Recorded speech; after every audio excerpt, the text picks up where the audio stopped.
मुख्यमंत्री डॉक्टर मोहन यादव सोमवार को उज्जैन में अनेक कार्यक्रमों में शामिल हुए। उन्होंने शिप्रा तट स्थित रामघाट पर पंचक्रोशी यात्रा के श्रद्धालुओं को सम्मानित किया। मुख्यमंत्री यहां नगर निगम के सफाई मित्रों का भी सम्मान किया।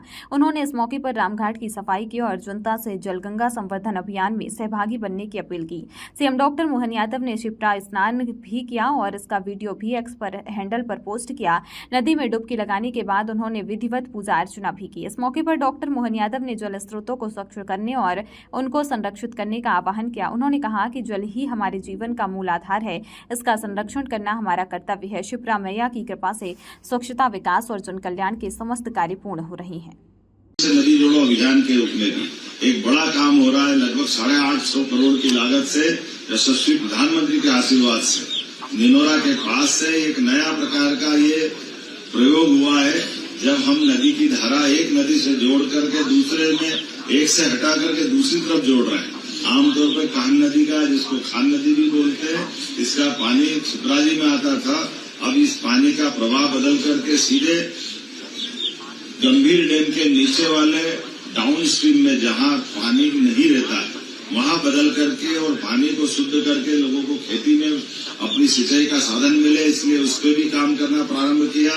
और मुझे संतोष है कि लगभग 50% से ऊपर का काम पूरा समाप्त हुआ, जिसमें ऊपर किसान खेती करेंगे और नीचे से जल की धारा बहेगी। ये अद्भुत प्रयोग यहाँ हुआ।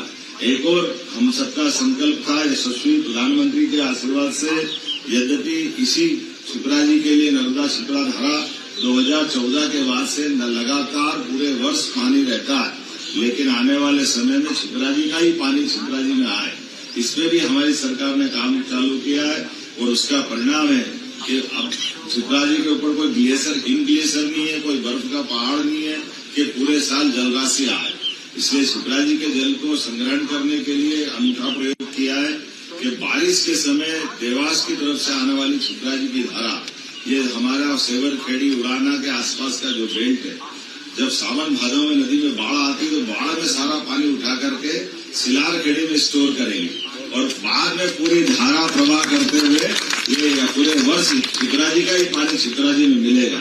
जलगंगा संरक्षण अभियान के माध्यम से हमने कई प्रकार के कामों को हाथ में लिया है। एक तरफ हम अपना नदी का उद्गम के लिए चिंतित होकर के, खास करके नदियों के उद्गम स्थान से लगा करके उनकी अपनी धारा प्रवाहित अविरल धारा के रूप में बदले, इसलिए कई प्रकार के काम हमने हाथ में लिए।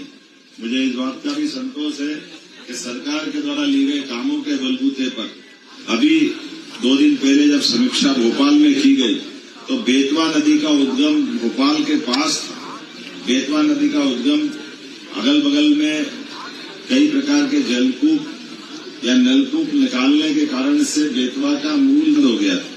हमारे अपने सारे जलदूतों ने, वन विभाग ने, सरकार की व्यवस्थाओं के माध्यम से वापस इस पे काम किया गया। तो इस बार मूल गोमुख से वापस बेतवा नदी का जल स्रोत प्रारंभ हुआ। ये सौभाग्य की बात है।